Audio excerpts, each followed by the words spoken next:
तो दोस्तों आज की इस वीडियो में हम बात करने जा रहे हैं एक बहुत ही फेमस अमेरिकन पोएट, फिलोसोफर और एसेइस्ट और साथ ही साथ में अमेरिकन ट्रांसेंडेंटलिज्म मूवमेंट में एक बहुत बड़ा नाम राल्फ वाल्डो इमर्सन की।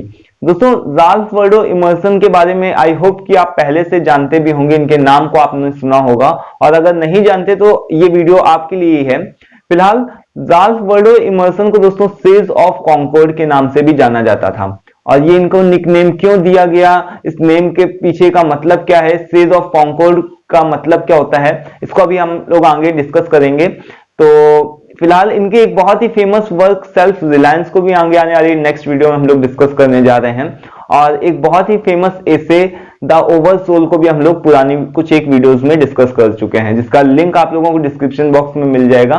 तो चलिए स्टार्ट करते हैं फिलहाल आज की इस वीडियो को। तो यहाँ पर आप देख सकते हैं राल्फ वाल्डो इमर्सन से रिलेटेड अगर कोई भी क्वेश्चन पूछा जाएगा तो इस तरीके से आपका क्वेश्चन हो सकता है कि write a note on Emerson's contributions to essays, या ऐसा इनको प्रोस स्टाइलिस्ट आप इनको इवेल्युएट करिए, या फिर कुछ इनके क्रिटिकल पॉइंट्स को बताइए ऐसा एसेइस्ट। ठीक है, तो कोई भी कोई तरीके का क्वेश्चन रह सकता है। इनके जो भी फॉर्मेट्स होंगे क्वेश्चन के वो एकदम सेम रहेंगे और आपका जो आंसर का फॉर्मेट है वो भी सेम रहना चाहिए। ठीक है, कॉमन रहना चाहिए आपको, मतलब इनके बारे में सबसे पहले इनके बारे में बेसिक डिटेल्स बतानी होंगी। ठीक है, तो यहाँ पर इस तरीके से दोस्तों सबसे जो ये क्वेश्चन लिखा है ये तो subjective type of question papers के लिए, अब जिनके यूनिवर्सिटीज में ऑब्जेक्टिव टाइप होते हैं क्वेश्चन आते हैं, ठीक है, जैसे वो ऑब्जेक्टिव वाले क्वेश्चन होते हैं मल्टीपल चॉइस वाले, तो अगर आपको उस तरीके के क्वेश्चन भी तैयार करने हैं तो दोस्तों उसके भी आंसर आपको यहीं से ही मिलेंगे। जैसे कि यहाँ पर देखिए आपको लिखा हुआ है कि इनके बारे में सबसे पहले जो बेसिक डिटेल है वो तो सेम रहेगी। तो जो राल्फ वाल्डो इमर्सन है दोस्तों, जिनका जन्म जो हुआ था वो 25 मई 1803 में हुआ था और इनकी जो दोस्तों डेथ हुई थी वो कब हुई थी, यहाँ पर आप देख सकते हैं कि अप्रैल 27 1882 इनकी यहाँ पर ये डेथ की डेट लिखी हुई है। तो ये इनका पूरा आप देख सकते हैं कि डेट ऑफ बर्थ से लेके इनकी जब तक इनकी डेथ नहीं हुई थी तब की यहाँ पर डेट लिखी हुई है, तो आप इसको सही से याद कर लीजिए। So Ralph Waldo Emerson is the father of American literature. ये तो अमेरिकन लिटरेचर में बहुत बड़ा नाम है जैसा कि आपको पता ही है। ठीक है, और उसके बाद में इनको सेज ऑफ कॉन्कॉर्ड भी बोला जाता है। सेज ऑफ कॉन्कॉर्ड का दोस्तों मतलब क्या होता है ये मैं आपको बताता हूँ कि सेज का दोस्तों मतलब क्या होता है, जैसे साधु संत सन्यासी और ज्ञानी प्रवक्ता कुछ भी आप बोल सकते हो सेज का मतलब। और कॉन्कॉर्ड जो होता है दोस्तों एक तरीके का प्लेस है या फिर एक टाउन लाइक एरिया है। मैसाचुसेट्स जो है वो एक तरीके का आपका बोले तो कि ऐसा स्टेट है यूएस में, तो वहां पर ही एक तरीके का टाउन है कॉन्कॉर्ड, तो दैट इज कॉल्ड एक तरीके का प्लेस है। ठीक है, तो सेज ऑफ कॉन्कॉर्ड मतलब कि उस पर्टिकुलर प्लेस का इनको साधु संत सन्यासी, जैसे अपने यहाँ भी बहुत सारे लोग होते हैं जो कि कथा को स्पीच डिलीवर करते हैं, फिर अलग अलग तरीके की स्पीच मोटिवेशनल स्पीच भी डिलीवर करते हैं। हम उनको इन्वाइट करते हैं कि आप आइए कुछ मतलब बोलिए आकर के।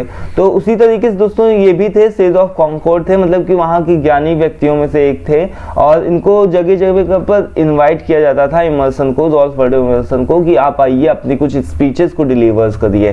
तो ये स्पीचेस को पहले डिलीवर्स करते थे, बाद में एसेइस्ट पोएट ये सब तो सारी चीज़ें जो भी है ये बाद में है इनकी। तो ये यहाँ पर इन्होंने एक बहुत ही फेमस लाइन लिखी हुई है, जैसे कि आप देख सकते हैं कि who famously wrote if we are related we shall meet. ठीक है, तो इसका मतलब आप समझ रहे हैं, इस जो लाइन लिखी हुई है इसका मतलब क्या है कि इफ वी आर रिलेटेड, अगर हम एक दूसरे से रिलेटेड हैं तो वी शैल मीट, हम मिलेंगे जरूर। तो यहाँ पर इस लाइन का मतलब जो है जैसा कि सुनने में ही कुछ ऐसा लग रहा है कि ऐसा फील आ रहा है कि कुछ ना कुछ इससे बियॉन्ड द वर्ड, मतलब कि इस फिजिकल वर्ड से रिलेटेड तो बात नहीं है, कुछ इससे परे बात है, मतलब स्पिरिचुअलिटी से रिलेटेड बात है कि अगर हम एक दूसरे से रिलेटेड हैं तो मिलेंगे, इसका क्या मतलब हुआ। तो स्पिरिचुअलिटी से रिलेटेड बात है, कुछ अलग कहीं और दूसरी दुनिया की बात बोली गई है। तो दोस्तों इस लाइन से ही पता चलता है कि ये एक तरीके के कौन से पोएट थे, ट्रांसेंडेंटलिस्ट पोएट थे और ये स्पिरिचुअलिटी में बहुत ज़्यादा फेथ रखते थे, विश्वास रखते थे। ठीक है, स्पिरिचुअलिटी में।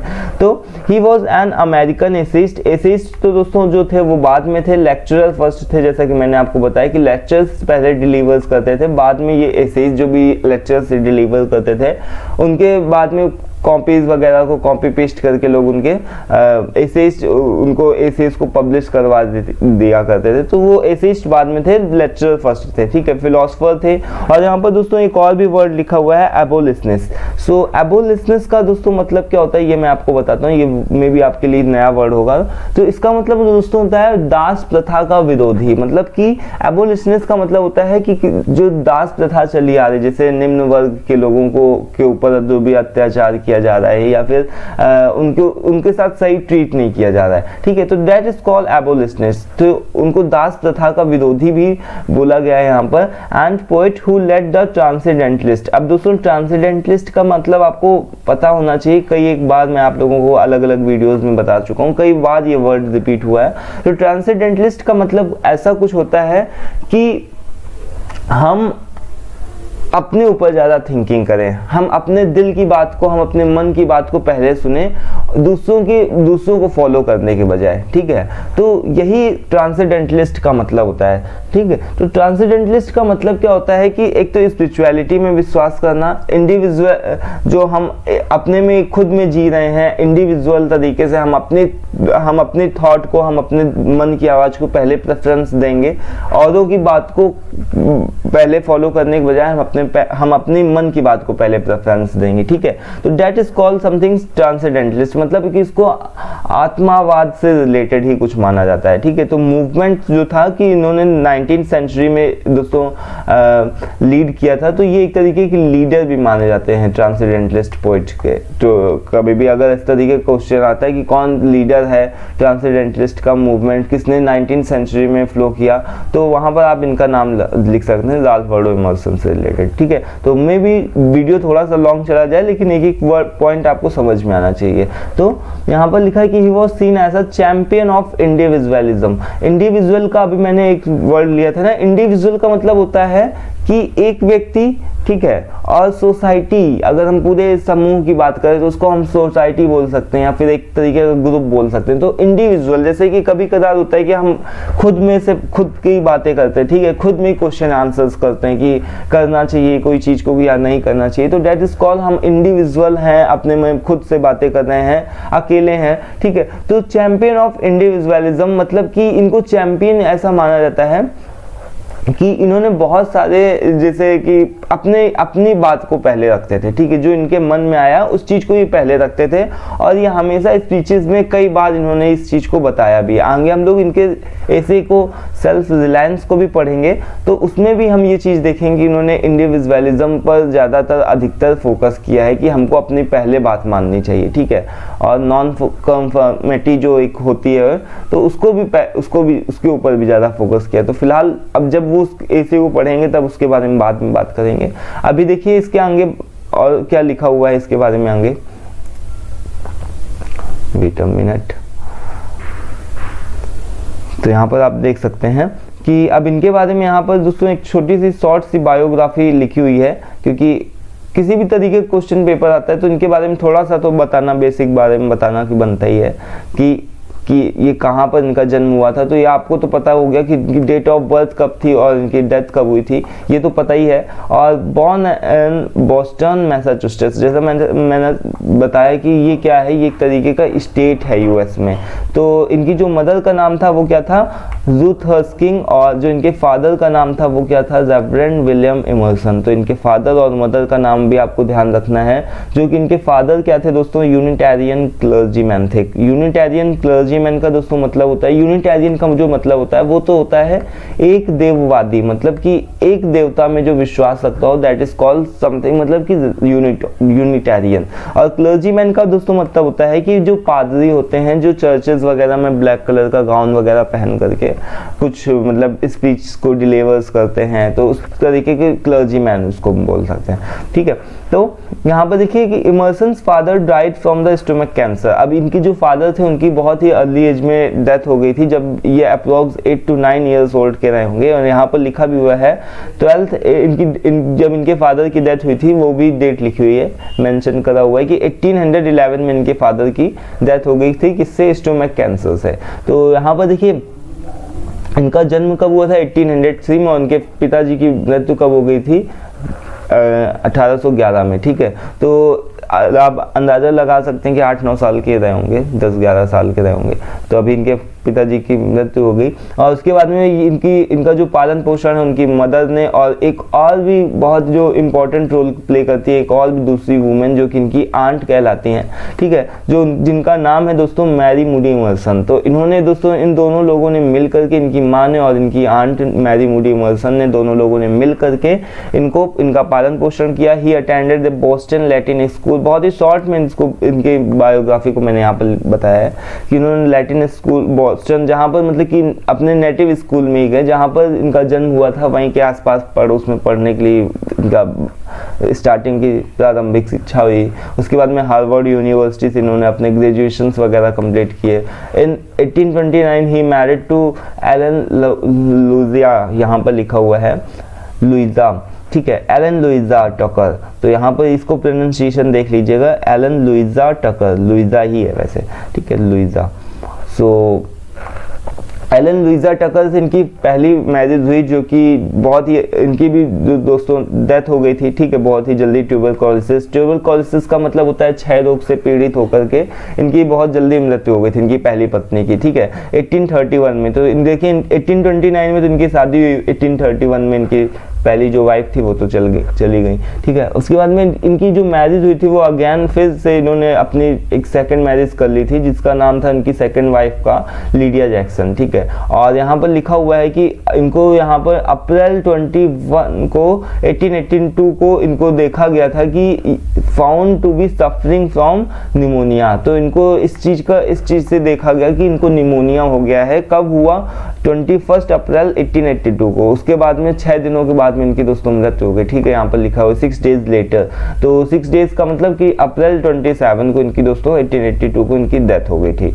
और इनको कहाँ पर बरीड किया गया था, कभी ऐसा भी क्वेश्चन पूछा जाए तो यहाँ पर आप बता सकते हैं कि Sleepy Hollow Cemetery, Concord, Massachusetts, ये आपको नाम ध्यान रखना है, ठीक है।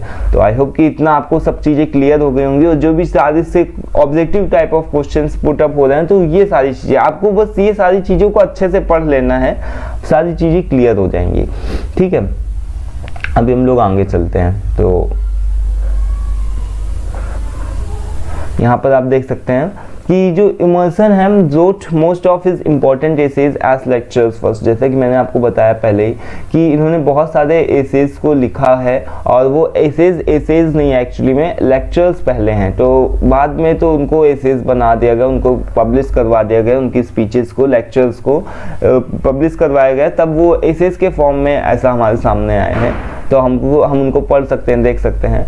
तो उन्होंने बहुत सारे एसेज को लिखा हुआ है जो कि लेक्चर्स फर्स्ट हैं, जो उनकी 2 सीरीजेस निकली हुई हैं, ठीक है। His first 2 collections of essays, the first series जो कि 1841 में इनकी मतलब निकाली गई थी, जो कि बहुत सारे एसेज को कंटेन करती है, जिसमें से कुछ एक प्रमुख नाम है जैसे कि सेल्फ रिलायंस, जिसके बारे में हम आगे डिस्कस करने वाले हैं इस वीडियो के बाद में ही। उसके बाद में द ओवरसोल को दोस्तों हम लोग पहले ही दूसरे वीडियो में कर चुके हैं, आप वीडियो के डिस्क्रिप्शन बॉक्स में चेक करेंगे, लिंक वहां पर आपको मिल जाएगा। उसके बाद सर्कल्स, नेचर, ये सारे कुछ इनके इंपॉर्टेंट वर्क्स हैं, ठीक है। और इनकी सेकंड सीरीज में कंटेंट्स क्या करते हैं, 1884 में जो कि पब्लिश हुई थी, क्या चीज कंटेन करते हैं, द पोएट, द एक्सपीरियंस और नॉमिनलिस्ट और रियलाइस्ट। तो ये कुछ एक इनके इंपॉर्टेंट वर्क्स हैं, तो जो कि सेकंड कलेक्शंस में, सेकंड सीरीज में आते हैं। तो इनके वर्क्स बहुत ही ज़्यादा इंपॉर्टेंट हैं, इनके वर्क्स को लिखना, कभी भी बहुत याद करना, बहुत सारे चीज़ों को आपको मतलब कि एक तरीके से जरूर से ध्यान रखना चाहिए, याद रखना चाहिए, ठीक है। कभी भी कुछ भी क्वेश्चन पूछ सकता है कि ये किसने लिखा, या फिर द एक्सपीरियंस को किसने लिखा, कुछ कई सारे ऑप्शंस दे सकता है। और अगर नहीं भी देता है, सब्जेक्टिव क्वेश्चन पेपर आता है, तो फिर वहां पर आपको इनके वर्क्स को मेंशन करना बहुत इंपॉर्टेंट है, ठीक है। तो represents the core of his thinking these essays made the decade from the, कब से कब इनके यहाँ पर लिखा गया, तो 1830 से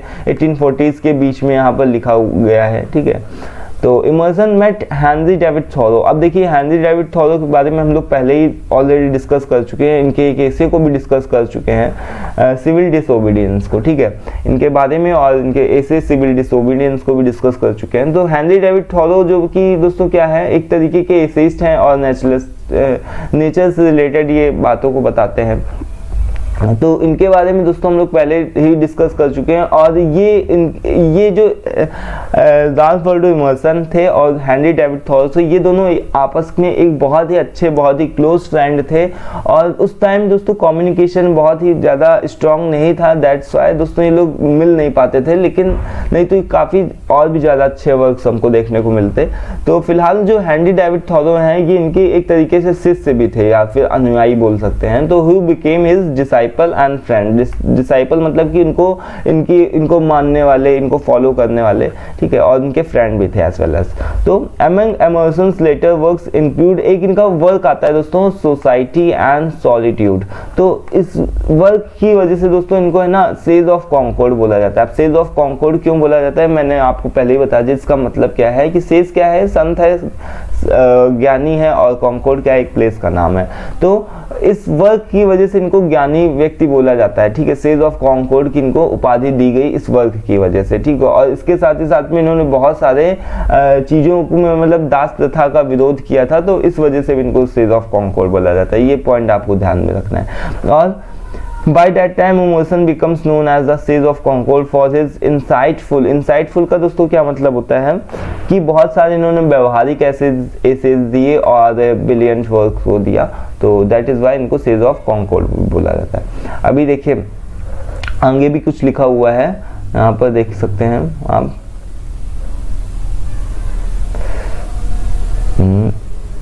तो यहाँ पर ये देखिए, Emerson is truly the centre of American transcendental movement. आप देखिए इनके बारे में, ट्रांसेंडेंटलिस्ट क्या होता है, ट्रांसेंडेंटल क्या होता है, इसके बारे में पहले ही हम लोग बता चुके हैं कि इन्होंने दोस्तों अमेरिकन ट्रांसेंडेंटल मूवमेंट में काफ़ी ज़्यादा एक इम्पॉर्टेंट रोल प्ले किया है।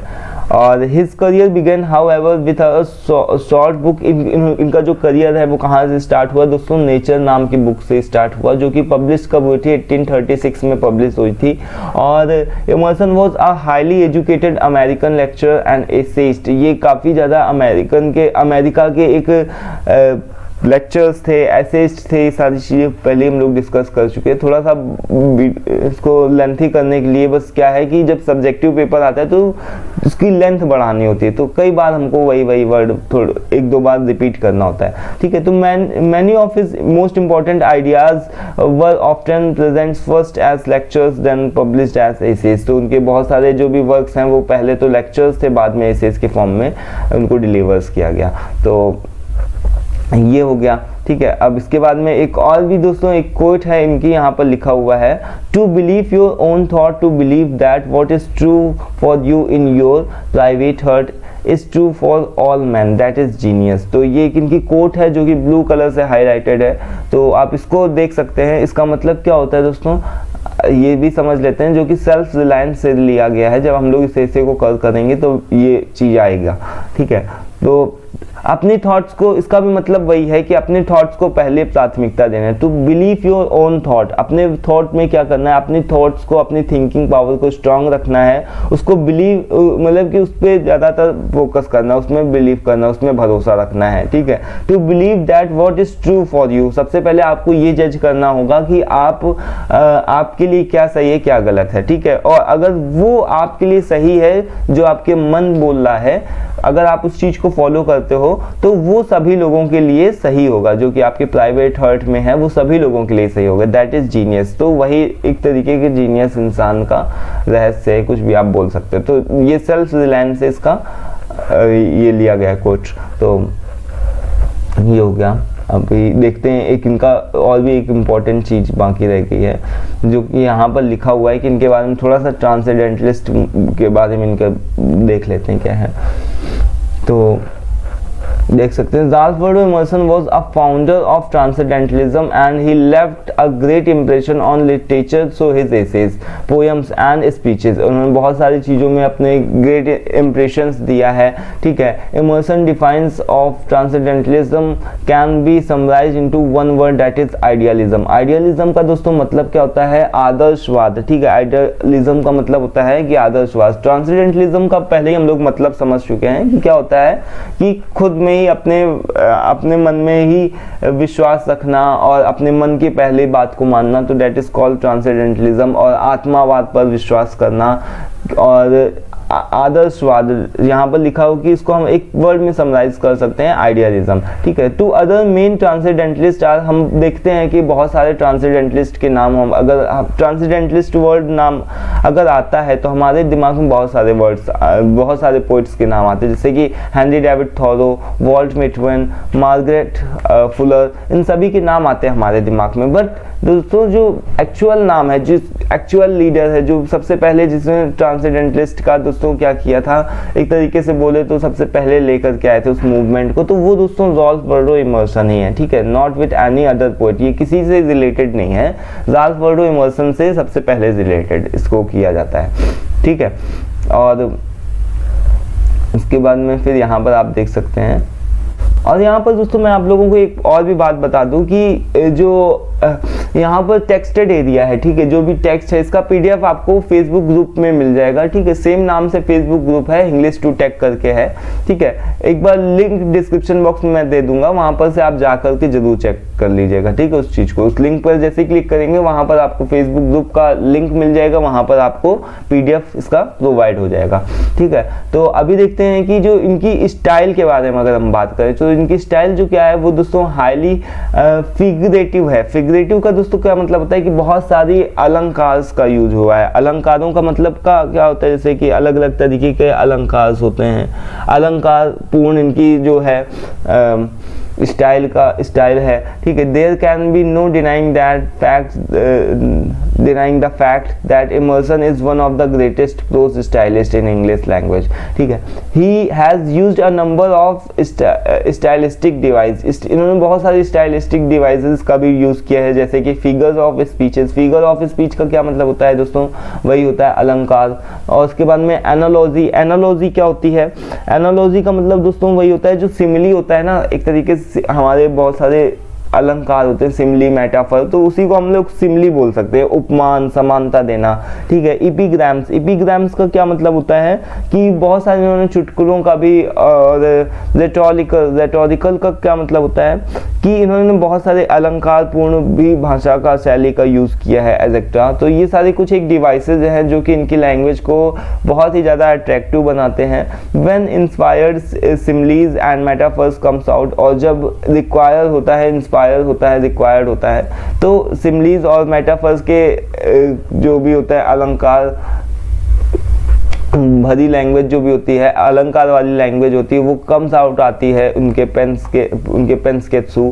ठीक है, और however Emerson's prose style is remarkable for its epigrammatic. Epigrammatic का दोस्तों मतलब होता है कि जैसे चुटकुले जैसी इनकी क्वालिटी भी है प्रोज स्टाइल की। ठीक है, तो इनकी जब भी ये प्रोज स्टाइल आपको पढ़ेंगे तो एक तरीके का नेचुरल लाइक फील आएगा कि एकदम कि जैसे कि हम मतलब कोई हाईली एजुकेटेड या किसी बड़े उससे बात नहीं कर रहे हैं। ठीक है, हम उस एकदम अपने जैसे जो भी नॉर्मल पीपल्स होते हैं उनकी चीजों को पढ़ रहे हैं। ठीक है, तो वही सारी चीजें। His sentence are pithy and compact. Pithy का दोस्तों मतलब होता है यहाँ पर एक अर्थपूर्ण, इन्होंने बहुत सारे सेंटेंसेस ऐसे हैं, हर एक सेंटेंस ही ऐसा है जो कि अर्थपूर्ण है। ठीक है, अर्थ से रिलेटेड है, कॉम्पैक्ट है, स्मॉल है, छोटे छोटे से सेंटेंसेस होते थे, ये नहीं कि बहुत बड़े बड़े सेंटेंस हैं। And reminds us the prose of Bacon, और फ्रांसिस बैकन के बारे में जिनको फादर ऑफ इंग्लिश एसेज बोला जाता है, फादर ऑफ इंग्लिश एसेज। ठीक है, तो फ्रांसिस बैकन है, इनके बारे में दोस्तों आपने जरूर पढ़ा होगा, इनके बारे में हम लोग कई बार डिस्कस कर चुके हैं, इनके कई केसेस को भी डिस्कस कर चुके हैं। तो ऐसी चीज़ों को हमको रिमाइंड्स कराता है कि इनका जो भी इनका स्टाइल है वो हमको फ्रांसिस बैकन की जैसा लगता है। तो आई होप कि दोस्तों ये आज का सेशन जो है आपको समझ में आया होगा, और मैं पूरी तरीके से कोशिश कर पाया हूँ कि इसको आपको सही तरीके से बता सकूँ। हालांकि थोड़ा सा वीडियो लॉन्ग चला गया, इतना ज़्यादा जाना नहीं चाहिए था, तो कोई नहीं, समझ में आना चाहिए आपको। हम फिलहाल मिलते हैं नेक्स्ट वीडियो में, और नेक्स्ट वीडियो में दोस्तों हम लोग इनके एक बहुत ही फेमस वर्क सेल्फ रिलायंस से रिलेटेड बात करेंगे। सेल्फ रिलायंस क्या होता है इसके बारे में जानेंगे, समझेंगे, पूरे ऐसे को करेंगे। तो आज की वीडियो में इतना ही, फिलहाल मिलते हैं नेक्स्ट वीडियो में। Thanks for watching this video and thank you.